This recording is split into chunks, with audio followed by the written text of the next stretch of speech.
Smooth 98.1, love music, love life. It's 5 o'clock and time for us to share our musings with you on 5 at 5. That's right. Welcome to the show. And we would love for you to send those musings to 0809 444 0981 to be a part of our conversation today. Yes, indeed. You can also tweet at Smooth981. So our first musing has to do with the origin of slang. Gang gang. So a while back, someone else. That was a slang too. Gang gang's a slang? Gang gang. Like if there's something about to happen, like an action thing. Oh, gang gang. Is that the sound you're trying to make? Uh-huh. I did not get that. You probably didn't do it really well, Coyote. Is that like the wrestling bell? So, okay, you know what? Finish with your conversation. I'll chat. Okay, so when it comes to slang, right, it's something that a lot of people are very comfortable using. In fact, in some ways, some words that are considered slang have made their way into proper English. You find them in the dictionary. Delicious. Like Homer Simpson would always say dough, which wasn't a real word, and now it actually is a real word. So if you're writing an essay, you're free to say dough or write dough in it. But anyways, coming to slang, it's like sometimes you wonder who comes up with this and what makes it acceptable. A short while ago, someone was telling someone he was leaving and he said, "You done the cut." And I'm thinking, how did cut become a slang for leave? Right? And sometimes, okay, there's a word called, you know the word bad, right? But bad is a slang for good. So if someone does something really well, you can say, "Man, that thing was so bad." And I remember saying to someone, "It was so bad." They're like, "No, it wasn't bad. It was good." I'm like, duh. It was bad is like good. Yeah. So what makes random words become acceptable as slang? And who are you allowed to use slang with in conversation? I like the way you're going with this. So I think for some people, slangs come up in different circles. So maybe you have a group of 4 or 5 or 10 or 20 people. So there's a language or a lingo that you guys use to communicate. So that's where the slangs come up. And then, you know, it goes further when maybe people like musicians take it on. You know how people now say everybody's a Malian, you know? You know how Malians, we have so many Malians. Hey, who are Malians? Right. For Mali or Malians, you know? So that's a slang, and that became more popular because of the musician, you know, Naira Marley. So things like that.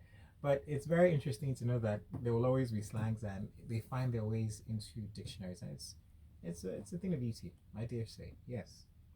Okay, so my musing, second musing for the day, I want to talk about a conversation we had a few minutes ago about actors and musicians and, you know, other things related. So we find that people on reality TV shows, you know, they are slowly, I dare say, almost replacing the role of professional actors. And I say this because, you know, a director wants to put out a movie, he would say, who's probably the most popular person I would use to sell this movie? Let's use someone from maybe the Big Brother show. That's one of the contestants that was popular, controversial. And if regular people like you and I see this person on a movie poster, we would want to see it.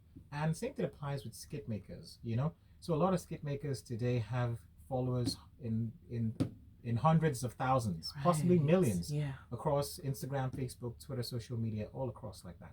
So these guys, when you see them, in fact, when you see them on movie covers, you would want to see it because you from their track record of the skits, you know, you want to see what they can do in the movie. And it's a totally new industry entirely. All you need to do is have a smartphone. Even our intern Bami has a skit thing he does. And it's funny. It's funny how, you know, you can evolve from just skits into being a full-blown movie star.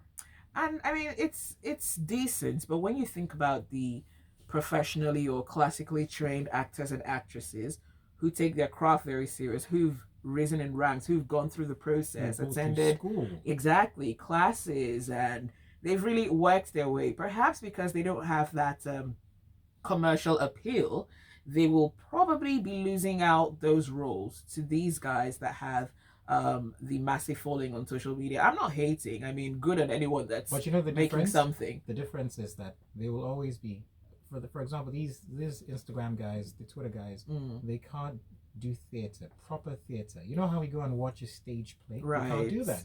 But the professional actors that go through all the training and all the schooling, they can do that, and that is where the difference is.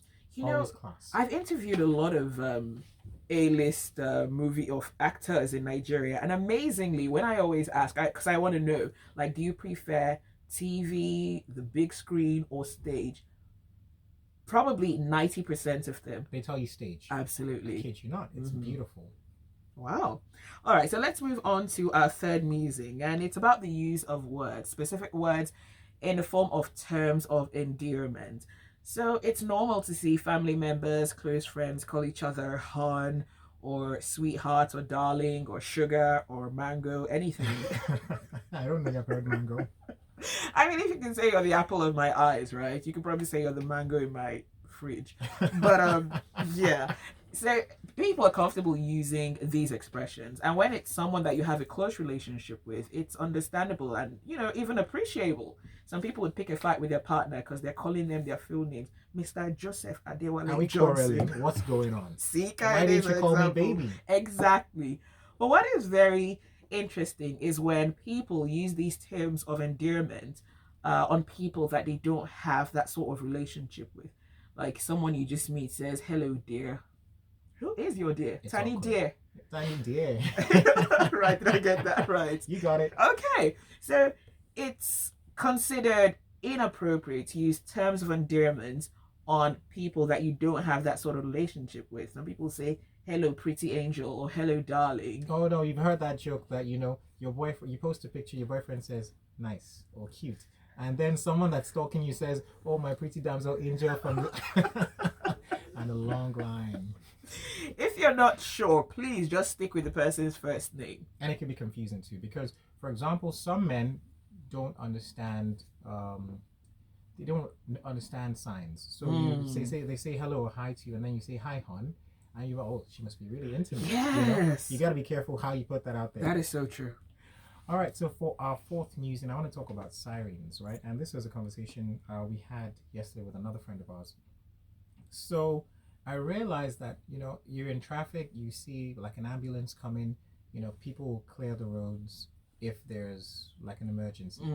But other cars, like, you find other people in other cars, maybe you don't even know who's in those cars. They just expect you to, move out of the way. Vanish. And I find that most of the time, not even some of the time, most of the time, it's just the regular drivers. They don't have anyone in those cars. They'll just be there, turn on their sirens and then try to clear the road and then, move on their way. And sometimes they go through the one way and no one holds them accountable. Not the VIOs, not the LASMA officials, not the police. In fact, the police or the soldiers, they get down and then they clear the road. And I wonder, why do we need to do it's ridiculous. It's not just it's annoying. Yes, it's a real, it's like the highest level of indiscipline, truly. And when it's worse and most ridiculous, I think, is when there's a lot of traffic. So there's really nowhere for anyone to go. And they're making noise, wee, wee, wee, wee, wee, and just like disturbing people. Sometimes they've got whips. Absolutely. Oh, there was a day I was in front of one, right in front of, there was nowhere for me to go. And then the guy came down and just started to hit my car. Wow. And I'm like, okay, at least if you break my glass, now we'll know. It will be a different story entirely.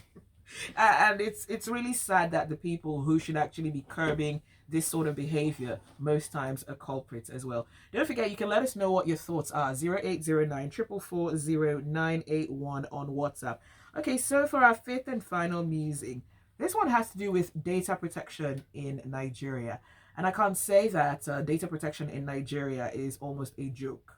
It's non-existent. Yes. And it's quite sad because sometimes you get random people sending you messages, random people calling you. In fact, last week, for 3 consecutive days, I had 3 random iCloud accounts sending me messages, inviting me for some nonsense that I never subscribed to. So I blocked the first one. The next day, another one came, blocked it. It was obvious because it was the same pattern. So it was probably the same group of people sending these messages out. I remember when the Lekki Koito was in operation, when they just implemented the rule that you needed to have the card. Someone, I had put some money on the card, and someone randomly called me and said, I put that we had the same card number and he wanted me to transfer the money. I'm like, excuse you, who are you? And how did you get my phone number? And he said he contacted the toll company And and they they just gave him gave my it to him, number. just like that. Yes. And I couldn't understand it. Like, that was sensitive information. And that person might have been a rogue because I don't understand how I have my card right in front of me and you're saying we have the same card number. Anyways, I sent them an email telling them it was inappropriate to expose my personal details, but I'm sure that a lot of people have had to deal with this situation, whether it's from emails, whether it's from WhatsApp messages, people adding people to Forex groups. I'm sure you've probably been a victim of that at some point. So it's just so sad that random people can easily contact you in the most personal way. And you've got to be careful how you put out your own information out there too. Sometimes you know how we go to events and then you write your email and then your phone number. So some of these things you just write them innocently because the organizers want to have your details. But then when they have those details are sold to other people. So if you really are not the kind of person that want to get those emails or phone calls or other things related, when you go for an event, just don't add your email address. Or Right. I mean, it will stop a little from there. Lessons learned. And that's it for our musings here on 5 at 5. Let us know what your thoughts are. We'll take your messages later on in the show. We've got Business Hub coming up from 5:15.